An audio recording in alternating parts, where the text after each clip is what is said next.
My daughter took my villa and handed it over to her husband's family, then told me, "It belongs to them now. You are not welcome here anymore." When she said it, I forced a smile and gave a polite nod, carefully masking the anger boiling inside me. I did not argue. I did not raise my voice. I simply listened. But when they finally showed up to settle in, I made sure a surprise was waiting for them, one they would remember for the rest of their lives. What began as betrayal would soon turn into something else entirely. Justice has a way of arriving from directions no one expects, and when it did, nothing stayed the same. I slammed my car door shut and reached into the back seat for my overnight duffel, already imagining the silence ahead. I had planned 3 uninterrupted days at my lakeside villa, early mornings, calm water, and no phone calls. After another draining week overseeing commercial buildings across downtown Phoenix, I needed the break more than I wanted to admit. The drive from the city had taken just under 2 hours, but it always felt worth it the moment I arrived. That was when I sensed something was wrong. 2 people stood on my private deck, wrapped in white bathrobes, holding steaming mugs like they belonged there. My daughter Emily leaned casually against the railing, sunlight catching in her long brown hair. A few steps behind her stood her husband Ryan, stiffening the moment he noticed me at the end of the driveway. "What is going on?" I muttered under my breath as my bag slipped from my hand, hitting the gravel. Emily straightened slowly. The look on her face stopped me cold. I had never seen that expression before, not even when she was a rebellious teenager testing boundaries. There was no warmth in her eyes, no hesitation, just irritation. "Dad, you cannot stay here," she called out sharply. "Ryan and I are having a private weekend together." For a moment, I honestly thought I had misunderstood her. I looked around as if expecting someone else to step forward. This was my villa. My name was on the deed. I bought it with money earned over decades of work, long nights, risky deals, and more sacrifice than Emily ever knew. My late wife, Laura, and I had chosen every detail together, from the stone flooring to the furniture placement. This place held memories I could barely put into words. "Emily," I said carefully, "this is my house." "I do not care," she snapped, placing her mug down hard on the railing. "We got here first, and we are staying." Ryan muttered something under his breath, but Emily cut him off with a dismissive wave. Her robe slipped open slightly, and she yanked it closed with irritation. "I drove all this way," I said, stepping closer to the front door. "I just wanted a quiet weekend." "Leave!" she shouted. "You are always in the way." Those words landed like a punch to my chest. In the way. I stood frozen, staring at my daughter as she glared down at me from the terrace of my own home. Ryan avoided my eyes completely, his face flushed red above the collar of his robe.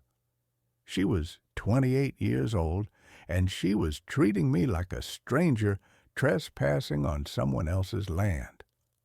This was the same child who once begged me for bedtime stories, who called me Dad with pride until her late teens, who collapsed into my arms at her mother's funeral. I could almost hear Laura's voice in my head, gentle and pleading. "Be patient with her. She is grieving. She needs time." I had given her time. 3 full years of patience, understanding, and forgiveness. I excused the mood swings. I absorbed the sharp words. I told myself she was hurting.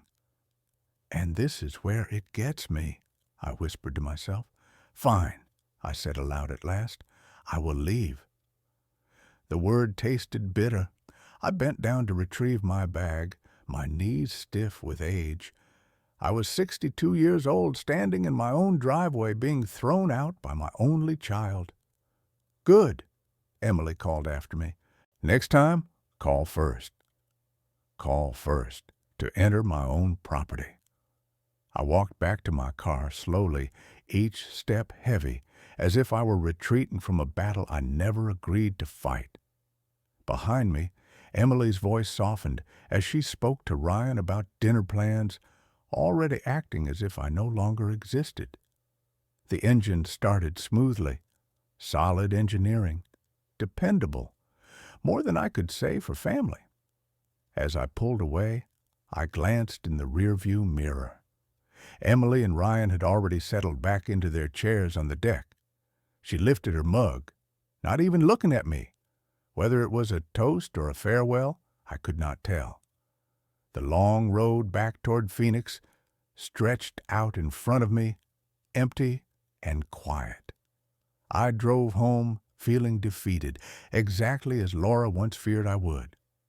By Monday evening, I sat alone in my home office, sipping cold coffee beside the remains of a silent dinner. 3 days had passed since that humiliating Friday. On Saturday, I flinched every time the phone rang, expecting Emily to call with an explanation or apology. Sunday brought something worse, the realization that I had spent years backing down too easily. Then the phone rang again. "Dad," Emily said, her voice flat and detached. "Listen carefully. Ryan and I have decided the villa now belongs to his parents." My hand froze mid-air, coffee inches from my lips. "What are you saying?"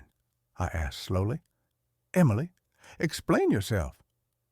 "Carl and Denise Miller," she replied. "It is their home now." Her words landed heavily like stones dropped into calm water. "You are not allowed to go there any more." The leather chair beneath me groaned as I leaned forward. "Emily, have you completely lost your judgment? You cannot just take property that does not belong to you." "Actually, I can, and I am," she replied, her voice sharpening into something cold and deliberate. "You barely use the place, and Ryan's parents need a real home." In my mind, 30 years of relentless work rushed past me. 12-hour days, endless negotiations, fighting for permits, dealing with impossible clients. Every sacrifice Laura and I had made to afford that lakeside villa replayed in painful clarity. "It is my villa," I snapped, the words bursting out louder than I intended. "I spent 3 decades earning that place." Emily let out a laugh that held no warmth. "You are being unbelievably selfish. After everything we have done for you since Mom passed away." That was it. Something inside me broke. "Everything you have done for me?" I shot back. "I paid for your wedding, bought your car, covered your student loans, and fronted the deposit for that upscale apartment you wanted." "That is what fathers are supposed to do," she interrupted sharply. "And honestly, you are old and alone now. What do you even need a huge villa for?" Old and alone. The word struck hard, but instead of collapsing, I felt a cold resolve settle into my chest. I could almost hear Laura's voice urging patience, but Laura had never heard our daughter speak with this kind of calculated cruelty. "Those people are Ryan's parents, Emily," I said evenly. "They are strangers to me." "They are family now," she snapped, "and unlike you, they will actually appreciate what they are given." My grip tightened around the phone until my fingers ached. "No." There was a pause, long enough for me to sense her shock through the silence. "What did you say?" she asked. I said no. "The answer is no." "You do not get to say no," she fired back. "That villa is wasted on you. Ryan's parents are struggling, and you are just hoarding property you barely visit." The irony burned. Since Laura's death, I had gone there more often than ever, clinging to the place where we had been happiest. Emily knew that. They can find their own solution, I replied, surprised by how steady my voice sounded. I am not giving them my home. I cannot believe how heartless you have become, she shouted. Mom would be ashamed of you. That crossed a line she could never uncross. Your mother would be horrified by what you are doing, I said quietly. I heard her sharp intake of breath. How dare you? I ended the call. For the first time in 3 years, I had hung up on my daughter. The phone rested silently in my hand as my heart pounded.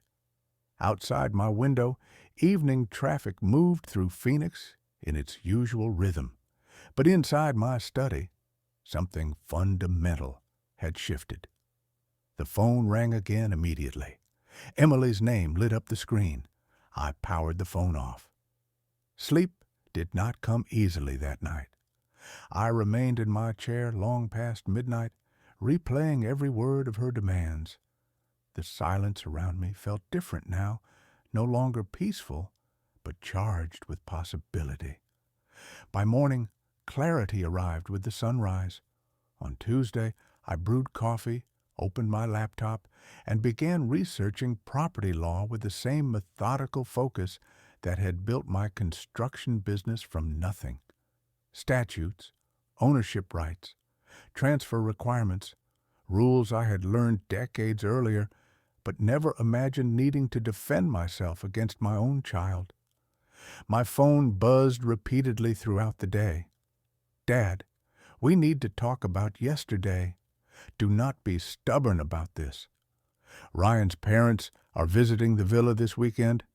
I deleted every message without replying. Wednesday morning, I drove downtown to my attorney's office. Marcus Chen had managed my legal affairs for over 15 years, a sharp, disciplined mind wrapped in calm professionalism. His office sat high above the city, floor-to-ceiling windows overlooking the desert skyline and the distant mountains beyond. Good to see you, Marcus said, standing and shaking my hand. What can I do for you? I settled into the familiar leather chair across from his desk, noting absently that it creaked in the same place it always had. I need to talk about protecting a property, I said. His eyebrow lifted slightly. Commercial or residential? Residential. The Lake Tahoe Villa. I paused before adding, someone is attempting to claim ownership they do not have. Marcus studied me for a moment. A family member? The word hit harder than I expected. Yes. He nodded slowly, his expression turning serious. That makes things more complicated. Property disputes within families tend to escalate quickly. I exhaled, already knowing this was only the beginning. What are my options? I asked. Several, Marcus replied without hesitation. He pulled a legal pad toward him, his pen already moving. First, we lock down your ownership record so there is no room for interpretation. Second, we add protective layers, trust arrangements, limited liability company structures, whatever best fits your circumstances. How fast can this be done? That depends, he said calmly. A basic review of documentation takes a few days. More advanced protections usually require 2 to 3 weeks. I thought about Emily's message, about Ryan's parents planning to show up at the villa this weekend as if it were already theirs. I may not have that kind of time, I said. Marcus set his pen down and looked at me closely, studying my face the way he did in courtrooms when he was measuring credibility. Are you telling me someone is actively trying to force you out of your own property? The question sat between us, heavy and direct. When I nodded, his professional neutrality shifted into something firmer. Then we act immediately, he said. He began listing what he needed. I will require copies of every deed, purchase agreement, tax record, and any document connected to the property's ownership history. I can get all of that to you by tomorrow morning. Good, he said, jotting another note. And Fred, document everything. Conversations, messages, implied threats, pressure tactics. Contemporary records carry significant legal weight. Threats, coercion. Hearing those words applied to my own daughter made my stomach tighten, but I knew he was right. The elevator ride down to the parking garage felt longer than usual, each passing floor marking how far I had drifted from the life I thought I understood. When the doors opened in the lobby, my reflection stared back at me in the polished steel. I looked older than 62, but there was something new in my eyes. Resolve. My phone rang as I reached my car. Emily. This time, I answered. Finally, she snapped. Her voice carried the edge of someone unaccustomed to being challenged. We need to put an end to this childish nonsense. The only nonsense here, I said evenly, is your belief that you can take my property. Take? She shot back. How dare you use that word with me? What would you call taking someone's home without their consent? She hesitated longer than usual. When she spoke again, her tone had shifted, cooler, more strategic. Dad, Ryan's parents are genuinely struggling, she said. Denise lost her job last month, and Carl's pension barely covers their rent. I recognized the tactic instantly. When logic failed, she appealed to sympathy. She had done the same thing as a teenager. That is unfortunate, I replied, but it does not give them rights to my villa. You could be generous, she pressed. Show some family loyalty. Like the loyalty you showed me on Friday at the villa? Silence. We were surprised to see you there, she said finally. At my own home? You should have called first. The circular reasoning was exhausting. Emily, I am not giving anyone my villa, I said firmly. This discussion is over. Fine, she snapped, her composure cracking. But Ryan's parents are still coming to see it this Saturday. Their travel plans are already made. The line went dead. I stood beside my car in the parking garage, the phone still pressed to my ear, listening to the empty tone. Above ground, Phoenix's afternoon sky stretched wide and cloudless, the same sky that had watched me build everything I owned through decades of honest work. Saturday was only 4 days away. Later that evening, I found myself back in my study, the phone still in my hand, replaying her words over and over. They are still coming to see it. See it, like my home was already theirs to inspect. I finally lowered the phone and placed it on the side table beside a forgotten mug of coffee. The liquid had gone cold hours earlier, a thin film clouding its surface. Outside, the steady hum of evening traffic played its familiar tune. Inside, nothing felt familiar anymore. When had this started? When did I stop being Emily's father and become her financial safety net? Memories surfaced one after another, sharp and uncomfortable. Her wedding 2 years earlier, she called it needing help with expenses. I wrote a check for $15,000 without asking a single question. She accepted it casually, as if it were expected, not a sacrifice. Then there was Ryan's vehicle issue 8 months later. Dad, we really need something reliable, she had said, using that careful tone that always preceded a request. $25,000 later, a brand-new sport utility vehicle was delivered to their driveway. Ryan shook my hand enthusiastically. Emily barely glanced up from her phone when I handed her the keys. Laura's voice drifted through my memory. Be patient with her. She is still processing losing me. But Laura had been gone for 3 years, and whatever Emily was doing now was no longer grief. It was something colder, more deliberate, a slow transformation of a grieving father's love into something she could exploit. I pushed myself up from the chair, my legs stiff after sitting too long, and for the first time in years, I understood something clearly. This was not going to end unless I ended it. The walls of my study told the story of my professional life in meticulous detail.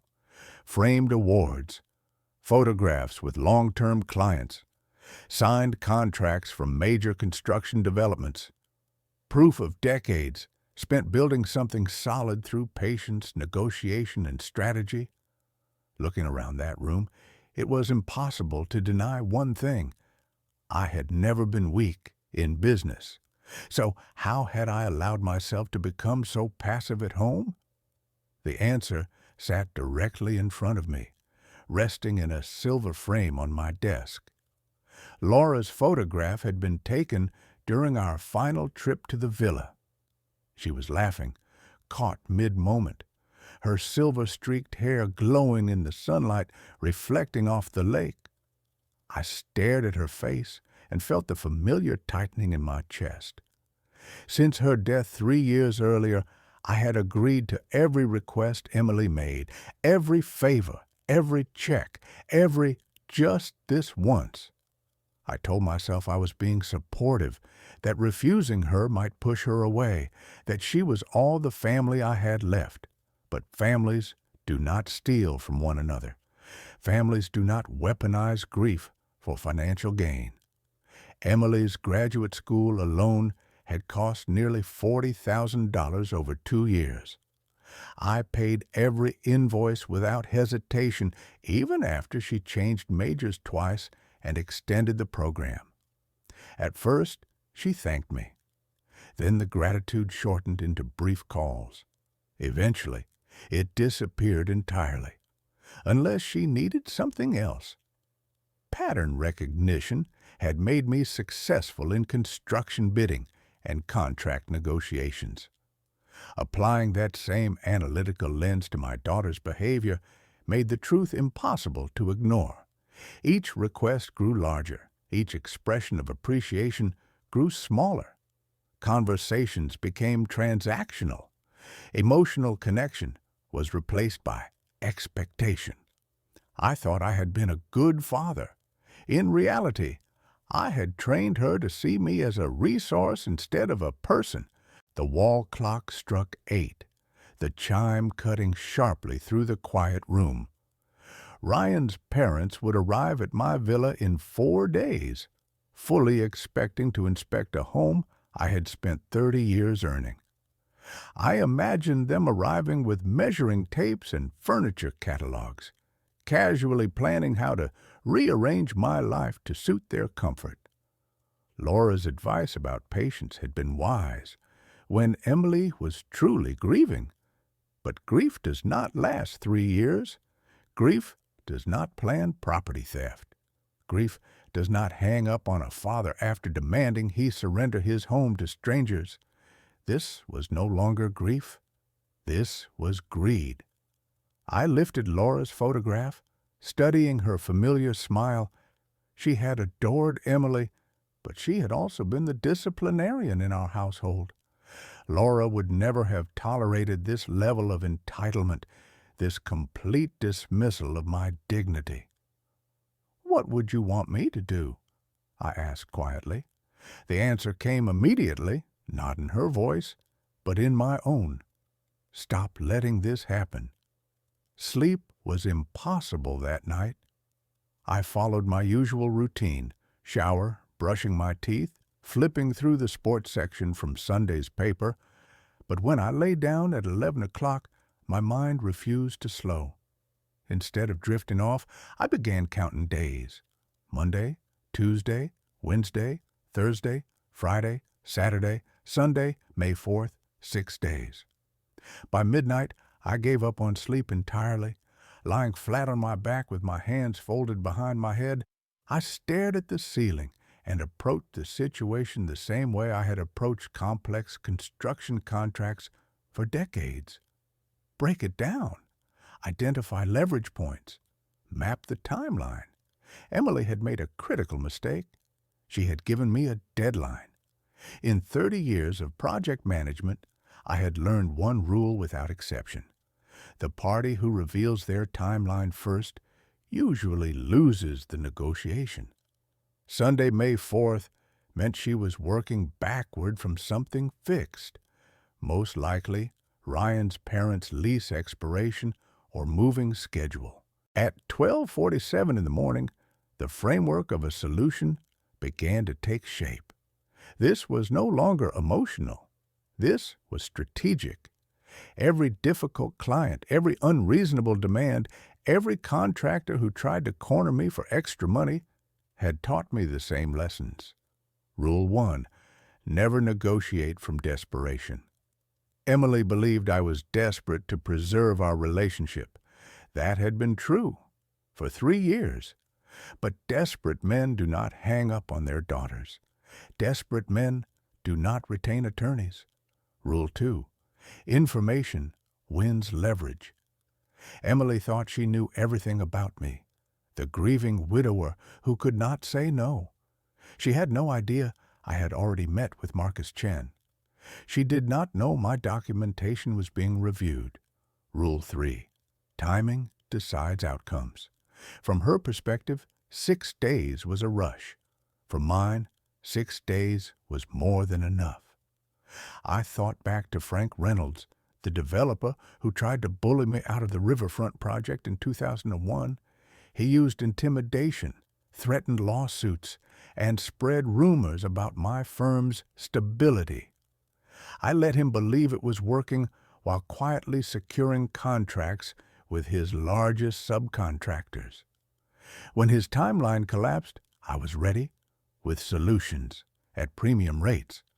The parallels were impossible to ignore, and this time I was not the one about to lose control. Emily believed she was forcing me into surrender. In reality, she was handing me the one thing I needed most: time. My phone buzzed again. Of course it was her. "Dad, Ryan's parents already booked a moving company for Sunday. Please do not make this more difficult than necessary." The assumption behind that message was almost impressive. She had already scheduled movers for a property she did not own. From a purely business standpoint, I had to admire the boldness. Act as if the deal is done, even when you are bluffing. I had seen that maneuver before.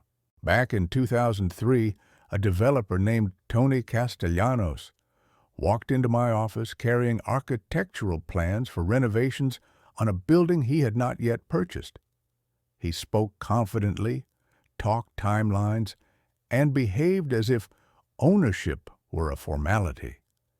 Tony learned an expensive lesson about the difference between confidence and legal rights. Emily was about to learn the same lesson. I deleted her message without responding and set the phone aside.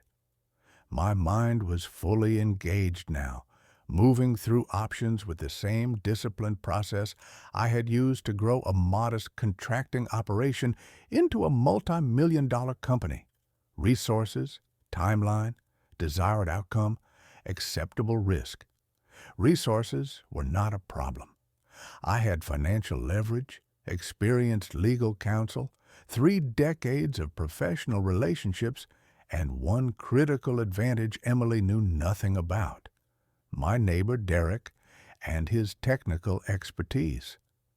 Derek owed me a favor from the previous winter when I helped him navigate a costly basement flooding issue after a broken municipal line nearly ruined his home.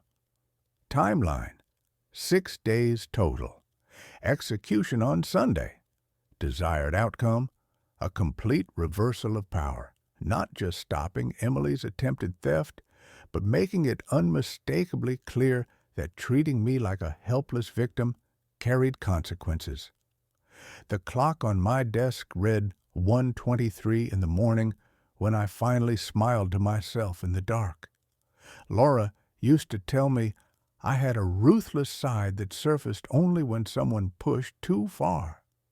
She had seen it with competitors who tried to undercut bids using shady tactics, with suppliers who attempted to violate contract terms. "You are too nice 95% of the time," she once told me, "but that other 5% is absolutely terrifying." Emily had never seen that 5%. She was about to receive a very thorough introduction. By 2 o'clock, the basic framework was set. On Tuesday, I would speak with Derek about the technical side. Wednesday would be for final coordination with Marcus. Thursday and Friday would be dedicated to preparation and positioning. Saturday night, I would drive to Lake Tahoe one last time as the agreeable, accommodating father Emily expected. Sunday morning would introduce a very different version of me. Tuesday arrived with the kind of clarity only decisive action brings. I woke at 7, feeling more energized than I had in months. I showered, made coffee, and walked next door to Derek's house at precisely 9. He answered the door in his usual work-from-home attire, faded jeans, and a technology startup t-shirt. Behind wire-rimmed glasses, his eyes had the distant look of someone who had been staring at code for hours. "Fred, everything okay?" he asked, stepping aside to let me in. "I need your help with a technical project," I said. "Something creative." That caught his attention immediately. We stepped into his home office, where 3 large monitors glowed with scrolling lines of code. I sat down, taking in the organized chaos of cables, devices, and equipment covering nearly every surface. "What kind of project?" he asked, eyebrows raised. "You have my attention." "Home automation," I said. "Motion sensors, voice assistants, lighting controls." I paused deliberately. "It is meant to surprise some unexpected guests." Derek's expression shifted into pure curiosity. "That sounds interesting." He turned fully toward me, already mentally engaged. "Are we talking smart home theatrics? Something like a haunted house setup?" "Close enough," I said. "Something memorable?" His grin spread instantly. "Fred, this sounds like something straight out of a horror film. When do we start?" 2 hours later, we were loading his sport utility vehicle with enough technology to outfit a small laboratory. Motion detectors, programmable light strips, wireless speakers, concealed cameras, water flow controllers, a tablet preloaded with advanced automation software. During the drive to Lake Tahoe, Derek talked nonstop, explaining possibilities with contagious enthusiasm. "We can program cascading responses," he said. "Motion triggers lighting, lighting triggers audio, audio triggers water systems. The house reacts to movement. It becomes an experience." "How advanced can it get?" I asked. "As advanced as you want," he replied. "Motion sensors in every room, voice responses with custom scripts, lights that respond differently depending on where someone walks." He paused, then added with a grin, "We could even add facial recognition if you want to tailor responses." "Let us start with the fundamentals," I said. "We will see how much time we have."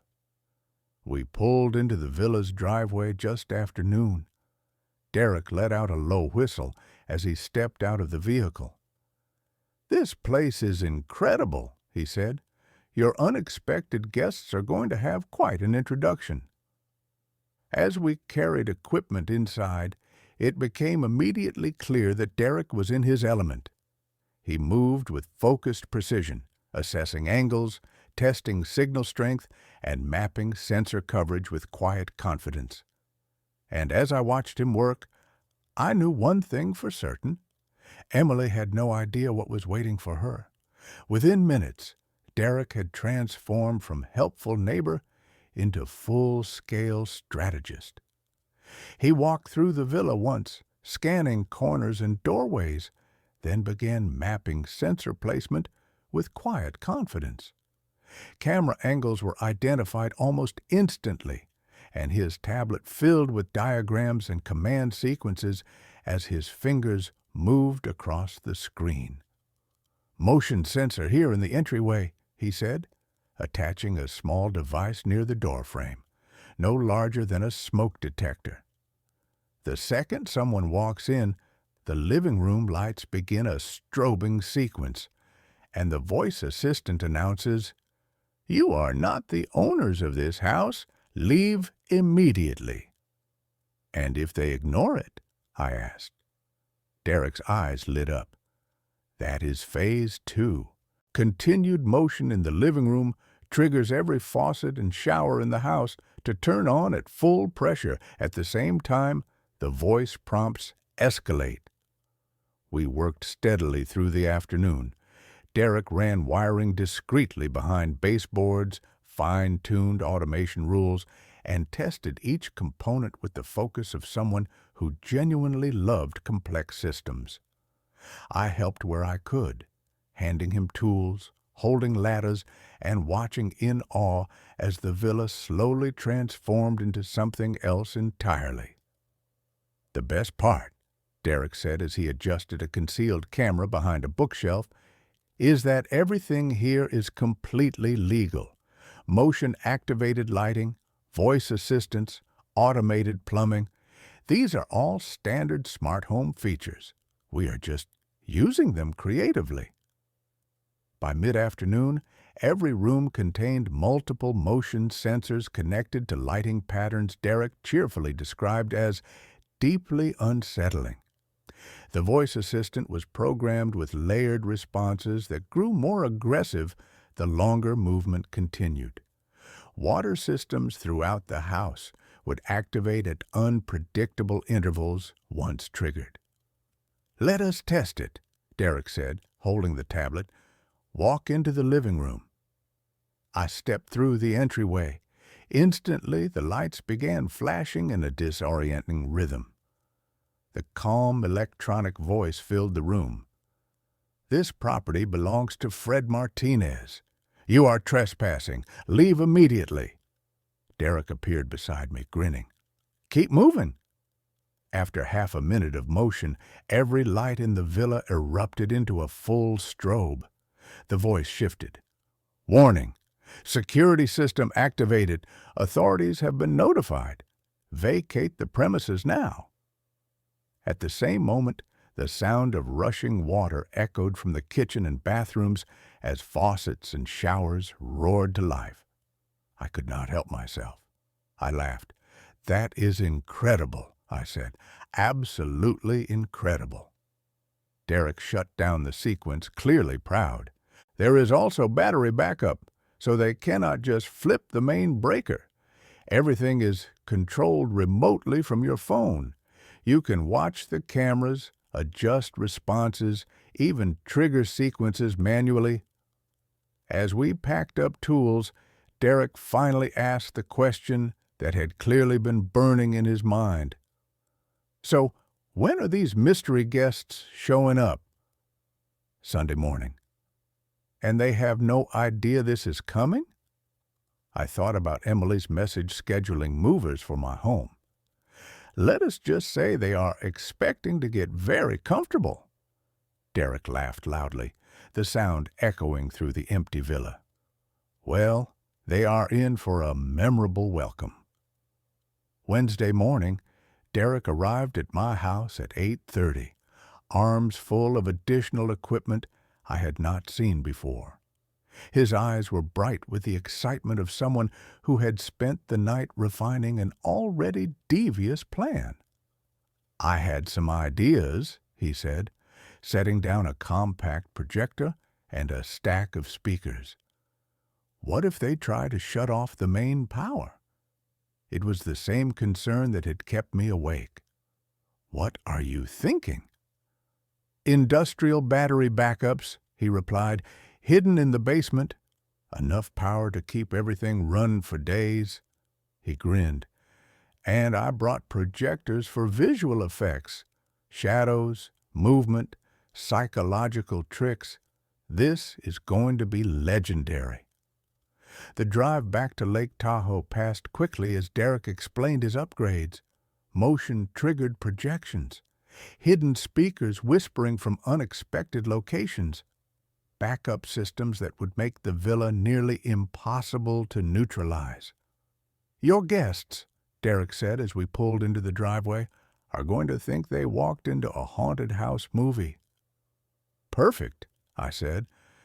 We worked with focused intensity throughout the morning.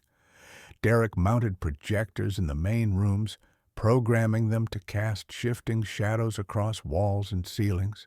Even in daylight, the effect was unsettling. Dark figures gliding behind furniture, shapes flickering just beyond the edge of vision. "The brain hates randomness," Derek explained while calibrating one unit. "It tries to impose meaning. These projections will make them see patterns that are not really there." While he handled visuals, I helped with audio placement. Derek had brought professional-grade speakers no larger than smoke detectors. He positioned them throughout the villa, nearly invisible. The sound library he had assembled was disturbingly effective. Footsteps echoing in empty hallways. Soft whispers that seemed to come from behind you. Floorboards creaking where no one stood. Wind sighing through sealed rooms. As the system came together, I realized something with absolute certainty. No one was going to feel comfortable in my home without my permission ever again. "The key is randomness," Derek explained as he fine-tuned the audio levels. "Sometimes it is a single sound. Other times, multiple effects overlap. That uncertainty keeps people off balance. They cannot tell what is real." By noon, the quiet lakeside villa had been transformed into something straight out of a psychological thriller. The backup battery system, cleverly concealed beneath the main electrical panel, ensured uninterrupted operation even if someone attempted to shut off the power. As we paused for lunch, another idea occurred to me. "What about a sign?" I asked.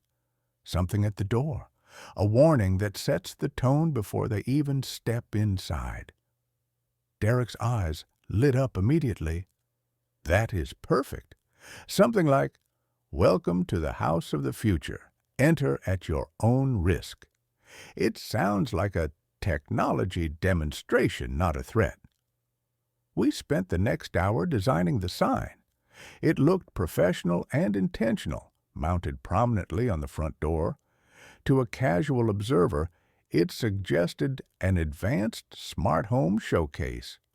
To the people who were not welcome, it would serve as fair warning. The afternoon was dedicated to final calibration and full system testing. Derek walked through each room while I monitored the control tablet.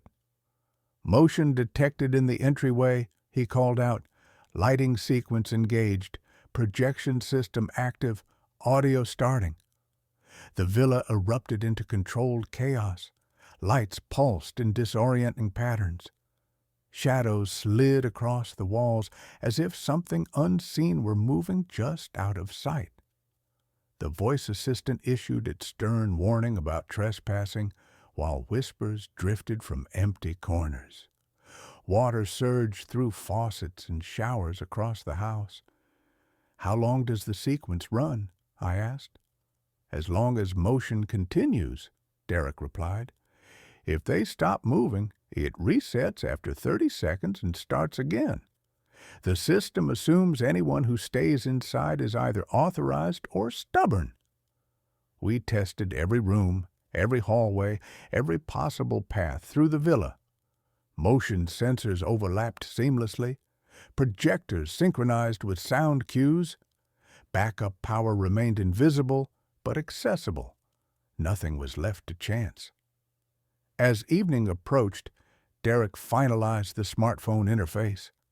From anywhere with an internet connection, I could see live camera feeds, monitor system status, and activate or override any sequence manually. This is easily the most advanced home automation setup I have ever built, Derek said as he packed his tools, clearly reluctant to leave. Whoever walks into this place is going to lose their nerve fast. I stood in the doorway one last time and looked around. The villa appeared exactly as it always had. Peaceful, welcoming, untouched. But beneath that familiar surface was a technological web designed to respond to intrusion with relentless precision. "Thank you," I said. "This is perfect." Derek laughed as we locked up and headed to our cars. "I almost feel bad for whoever shows up here on Sunday." Almost. Sunday, May 4th, the day Emily believed would mark her final victory, I took my seat in my study at exactly 2 o'clock.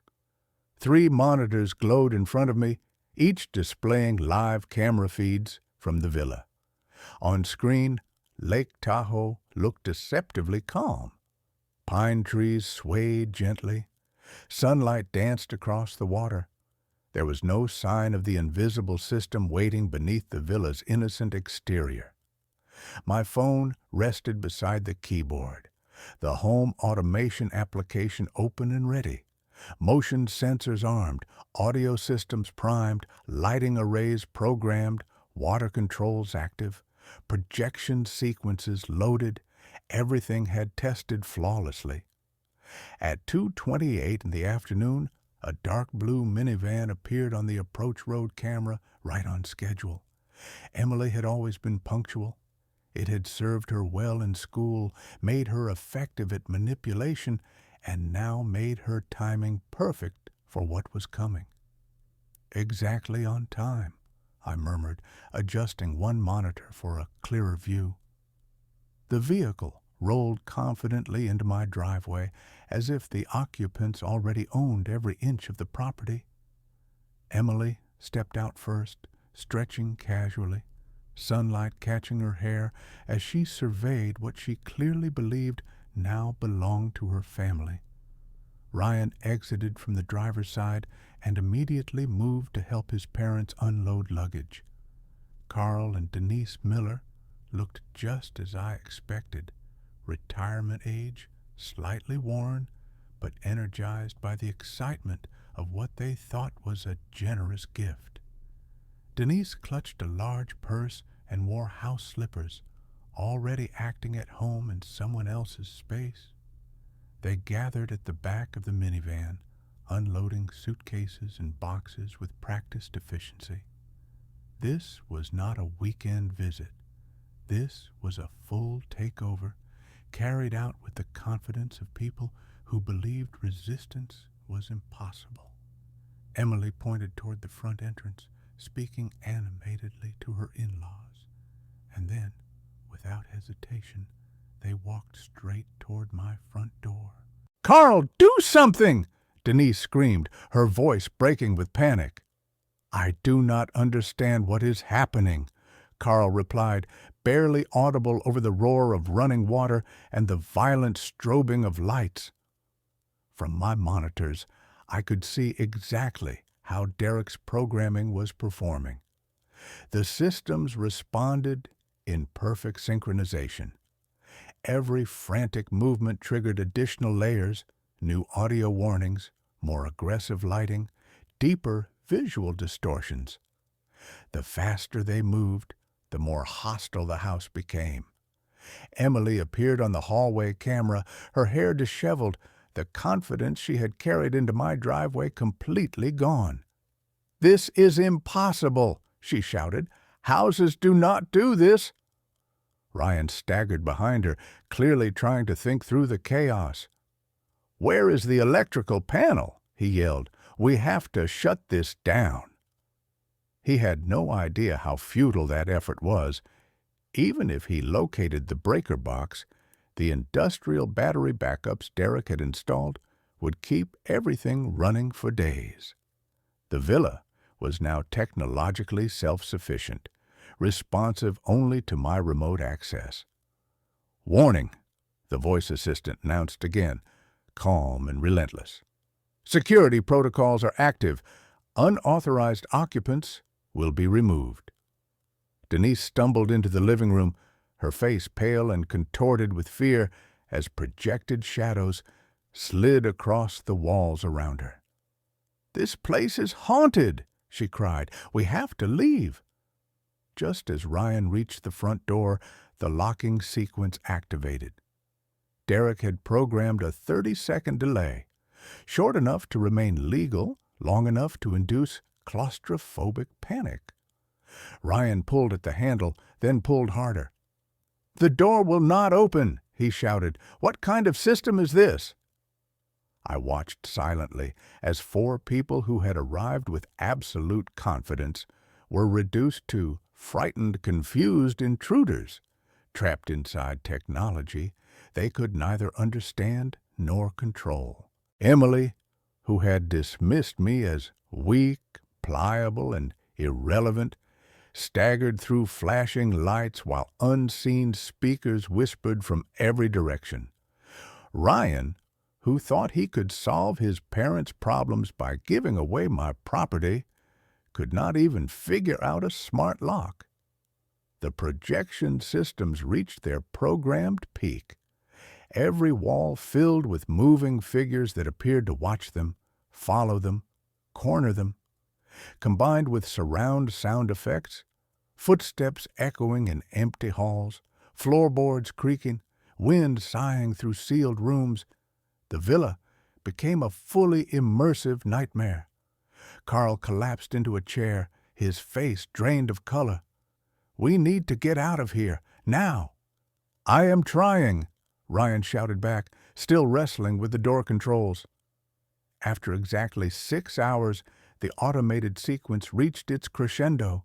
Lights, water, sound, projections, and voice warnings all activated simultaneously, creating an overwhelming sensory assault designed to shatter rational thought. Emily stood in the center of the living room, spinning in place as shadows danced around her and water thundered through unseen pipes.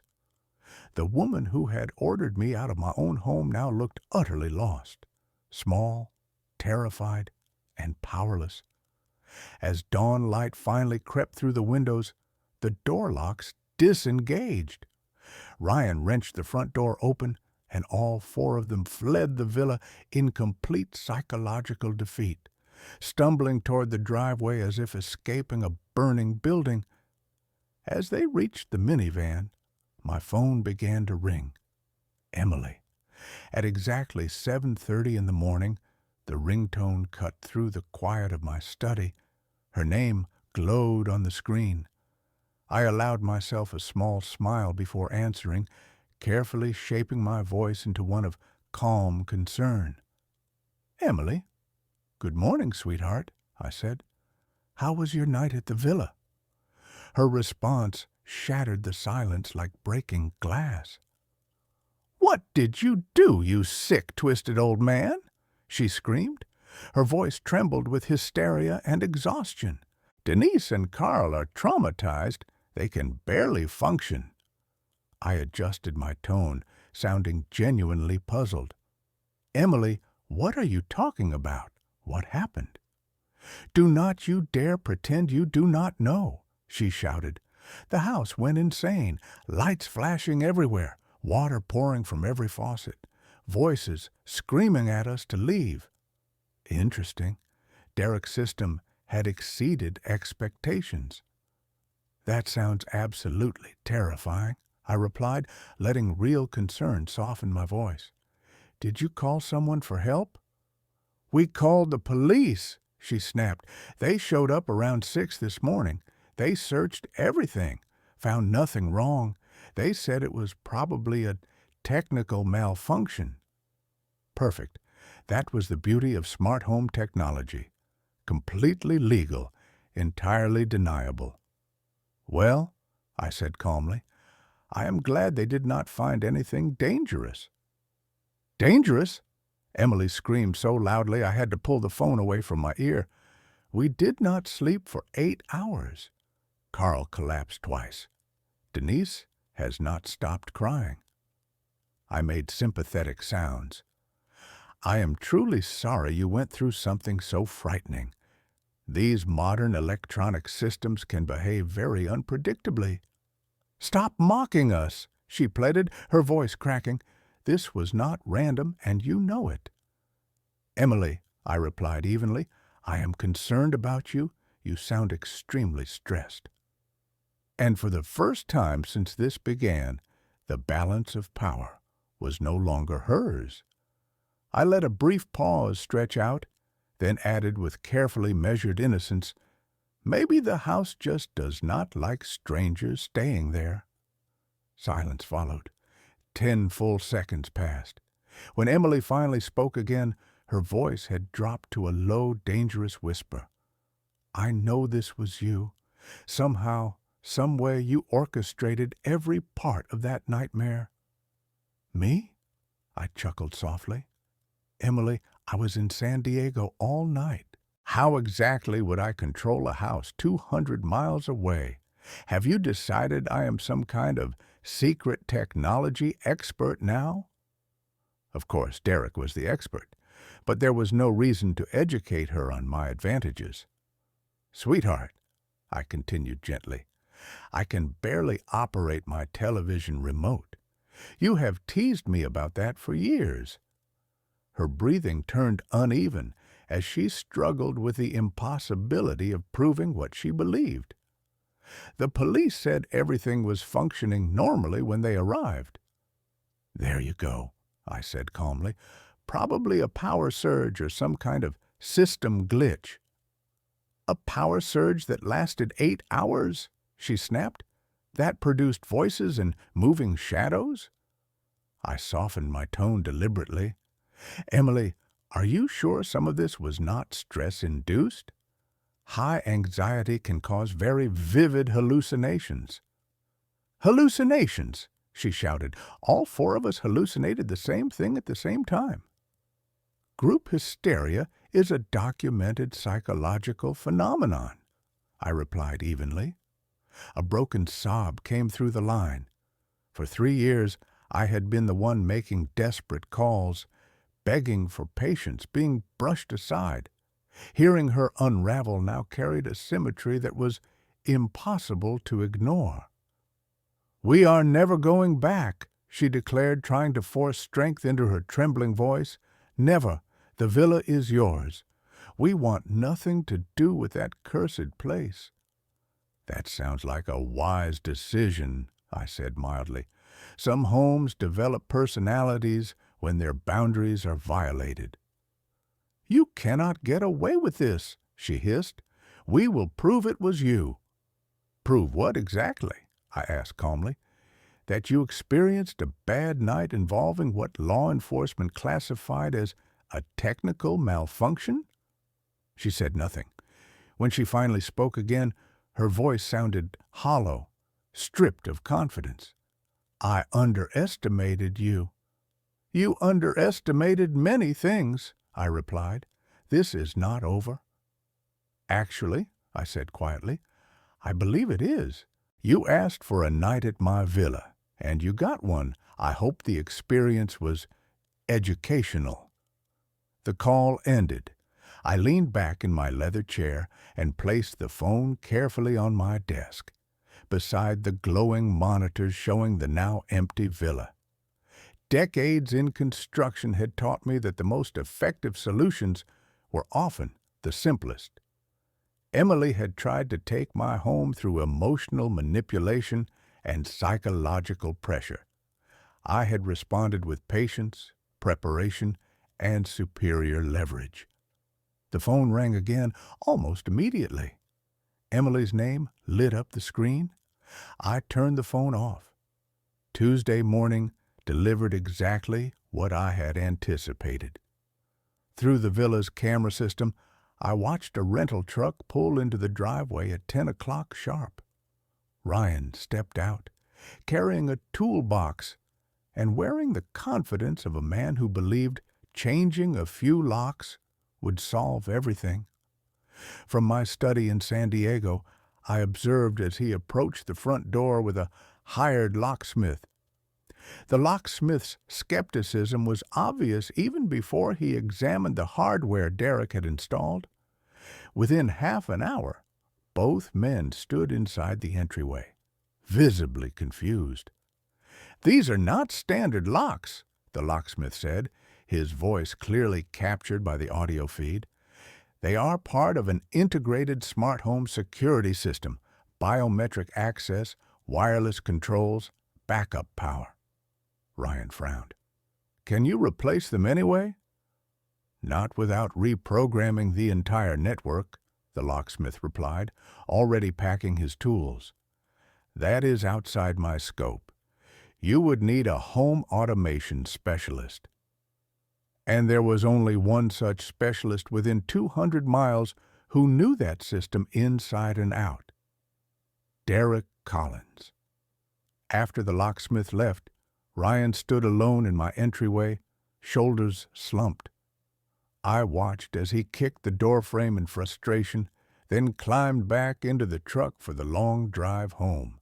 The rest of my Tuesday passed quietly, and for the first time in a very long while, I felt completely at peace. Emily would hear about Ryan's failure sometime around 4 in the afternoon. By evening, I knew desperation would push them straight to my door for one last attempt at intimidation. 30 years of managing construction projects had taught me how to recognize the moment opponents realize they have been outmaneuvered. Right on schedule, at 8 o'clock, I heard car doors slam in my driveway. From the front window, I watched Emily and Ryan march toward my door with rigid shoulders and clenched jaws, the body language of people who had run out of reasonable options. Emily's knock was not a knock at all. It was a pounding that rattled the frame. "Open the door," she shouted. "We need to talk." I opened it calmly, taking in Emily's flushed face and Ryan's tightly balled fists. "Good evening," I said evenly. "How was your day?" "Stop pretending," Emily snapped, pushing past me into the entryway. "Ryan could not change the locks because you turned the villa into some kind of high-tech fortress." "Smart home security has become very common," I replied mildly. "It is quite effective at preventing unauthorized access." Ryan stepped closer, clearly trying to use his height to intimidate me. "You end this ridiculous game right now and give us the villa, or you can forget you ever had a daughter." I raised an eyebrow. "Is that meant to be a threat or a promise?" Emily's eyes burned with fury.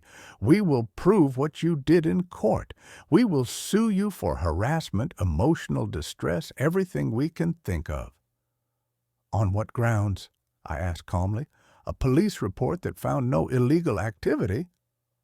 "You know exactly what you did," she shouted, her voice cracking with frustration. "You engineered that whole nightmare, and we will prove it."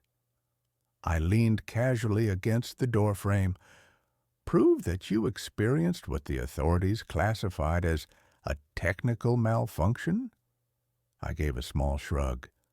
"I wish you luck." Ryan tried a different tactic. "Fred, be realistic. You are old and alone. What do you even need a villa that big for?" The words were identical to the ones Emily had used earlier. Apparently, originality was not a family strength. "That is an interesting argument," I said quietly, "coming from people who attempted to take my property without my consent." Emily finally lost what little control she had left.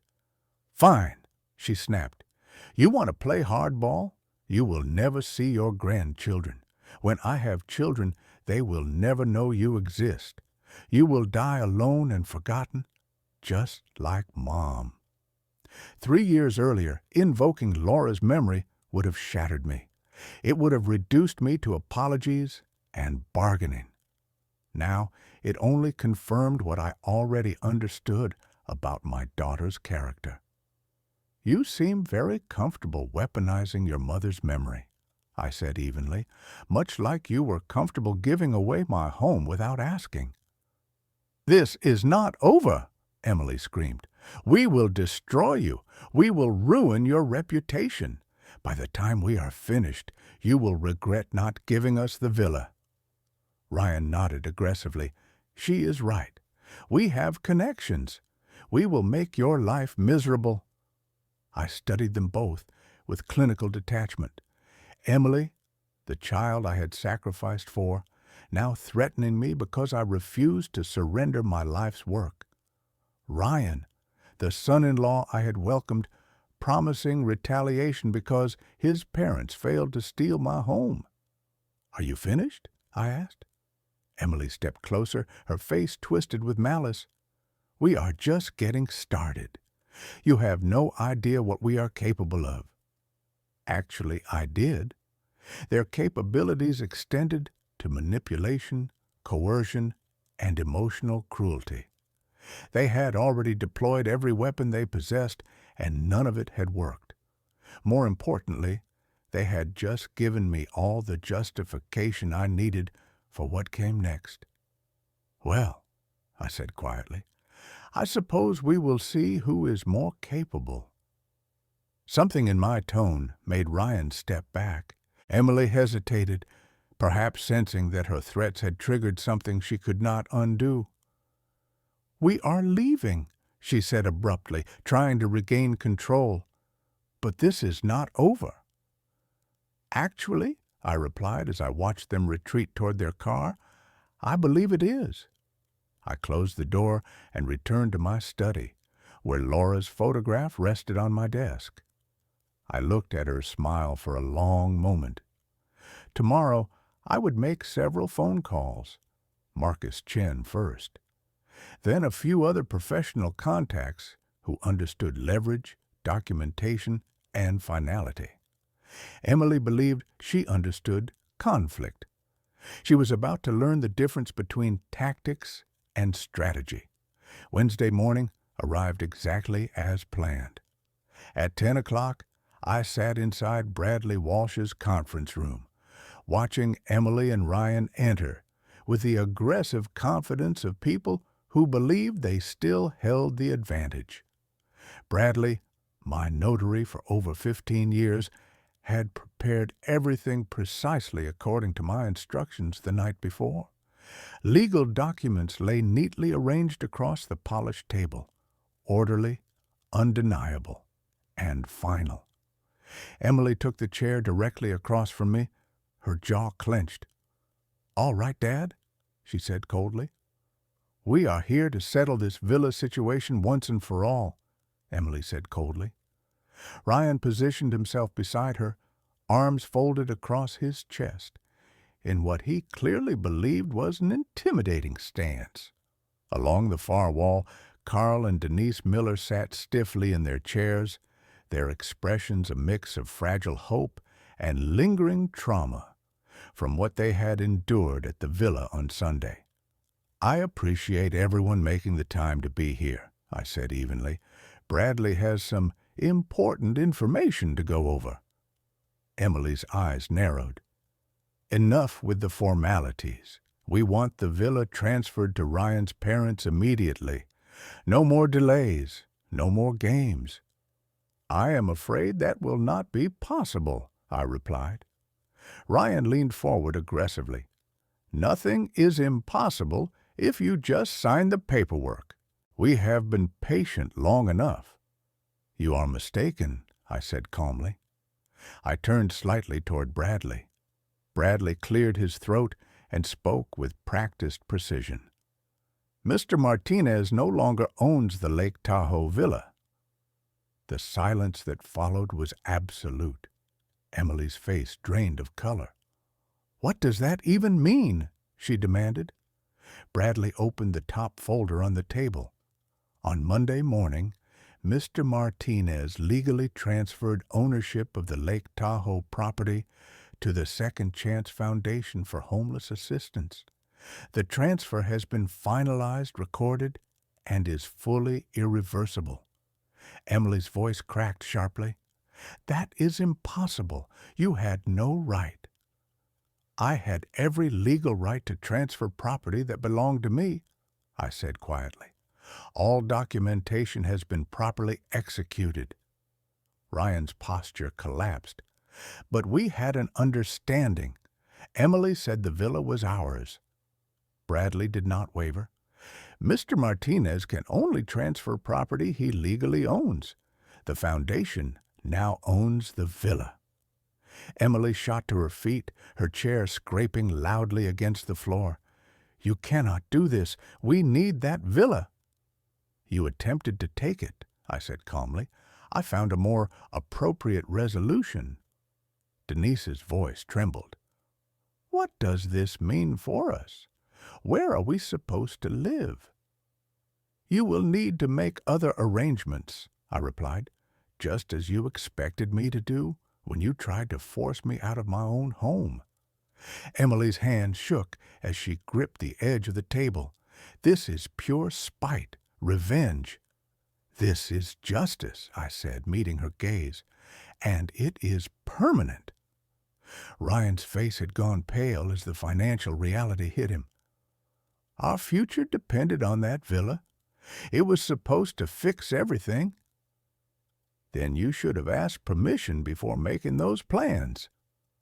Bradley spread additional documents across the table. The charitable transfer includes a lifetime usage clause. Mr. Martinez retains full access to the property for the remainder of his life. Emily's voice rose toward hysteria. So nothing changes for you. You still get to use it. Everything changes, I corrected. You will never have any claim to it, ever. Carl spoke for the first time, his voice small and confused. So we get nothing? After attempting to take my property through manipulation, threats, and intimidation, I said evenly, that is correct. Emily sank back into her chair, the fight draining from her expression as reality settled in. When did you do this? She whispered. Monday morning, I replied, immediately after your experience at the villa. The timing hit her like a blow. Every threat she had made afterward, every cruel word spoken at my house, had been meaningless from the moment she uttered them. Ryan stared at the documents. You planned this all along. I planned to protect myself from people who believed emotional pressure could replace legal rights. Emily stared at the paperwork as if it might somehow disappear. The charity part. This is just a trick, right? Bradley answered before I could. The foundation is legitimate. The transfer is real, lawful, and cannot be reversed. Ryan let out a bitter laugh. So you win. I never wanted a war, I said. But yes, I win. Emily's composure finally shattered. You destroyed our future. My parents-in-law have nowhere to go. They can go anywhere they choose, I replied calmly. Just not my villa. Denise began to cry softly. Carl placed an arm around her shoulders, helpless and defeated. Emily stood unsteadily. Come on, there is nothing left to say. As they moved toward the door, I spoke one last time. Emily. She turned, exhaustion and rage etched across her face. Next time you try to manipulate someone, I said quietly, remember this.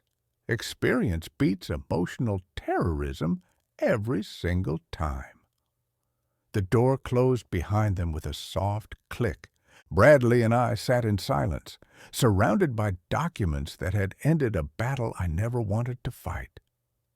Impressively handled, Bradley said at last. 30 years in construction taught me one thing, I replied. Always have an exit strategy. I gathered my copies of the paperwork and stood. It is time to drive up to Lake Tahoe and enjoy my villa in peace. Thursday morning brought the first sunrise in 3 years that I could watch without anger, fear, or calculation. I drove toward the lake through the fresh California spring, feeling something I had nearly forgotten existed: peace. The villa greeted me with a silence that felt earned, a quiet that belongs only to a place returned to its rightful occupant. I unlocked the door without glancing over my shoulder, stepped inside without listening for raised voices, and walked through rooms that had recently hosted a technological war, but now felt strangely purified. My first priority was restoration. I removed Derek's cameras one by one, their sophisticated mounts surrendering easily to simple tools and steady hands. Motion sensors, voice assistant units, projection devices, every piece of our carefully engineered theater was disconnected, wrapped, and packed neatly into boxes to be returned to my generous neighbor. Within 2 hours, the villa had been restored to its natural state. No flashing lights, no hidden speakers, no silent systems watching for intruders. Just a lakeside home owned by a charitable foundation, occupied by a man who no longer needed to defend himself from his own child. I brewed coffee, using the same machine that had witnessed Sunday's chaos, and carried my mug out to the terrace where Laura and I had spent so many peaceful mornings together. The lake stretched out before me, sunlight scattering across the surface in gentle patterns that suggested possibility rather than threat. For the first time since my wife's death, I allowed myself to sit completely still.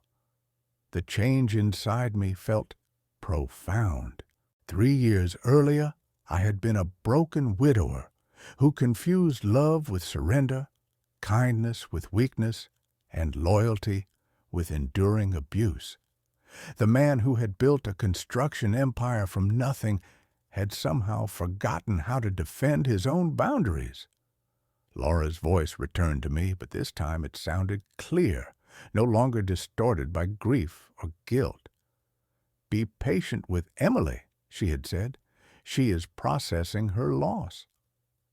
But Laura had never meant for patience to turn into permanent victimhood. She never suggested that love required tolerating manipulation, theft, or emotional warfare. The woman who married a determined, principled man would never have wanted him to become a doormat, not even for their daughter. Kindness without self-respect is not kindness, I said aloud to the empty terrace.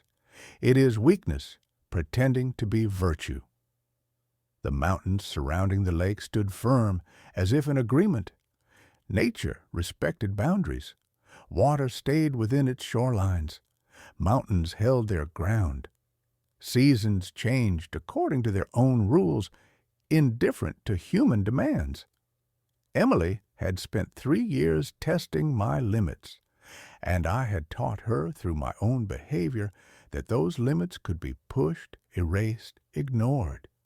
Every check I wrote, every demand I accepted, every time I chose short-term peace over lasting respect, reinforced that lesson.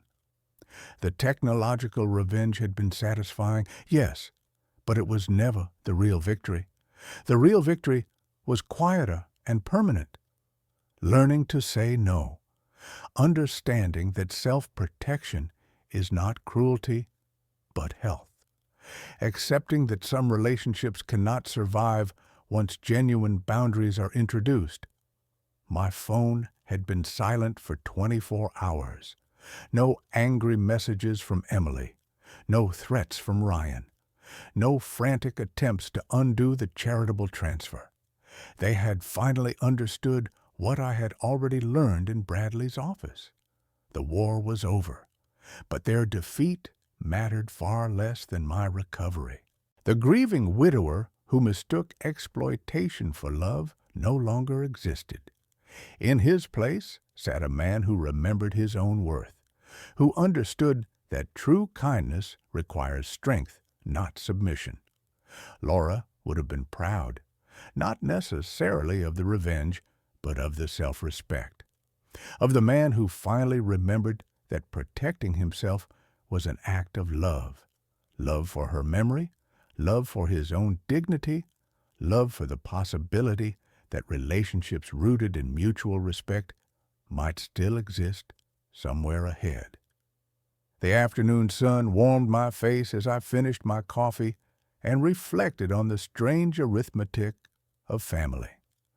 Emily had assumed emotional pressure plus financial leverage equaled permanent access to my life's work. She never considered that trauma, given time and clarity, could produce a father who finally learned to protect himself. Lake Tahoe's timeless calm reflected a truth I was finally ready to accept. Some battles do not end in reconciliation. Some peace requires distance. Some love is expressed not through surrender, but through boundaries. For the first time in 3 years, I felt like myself again.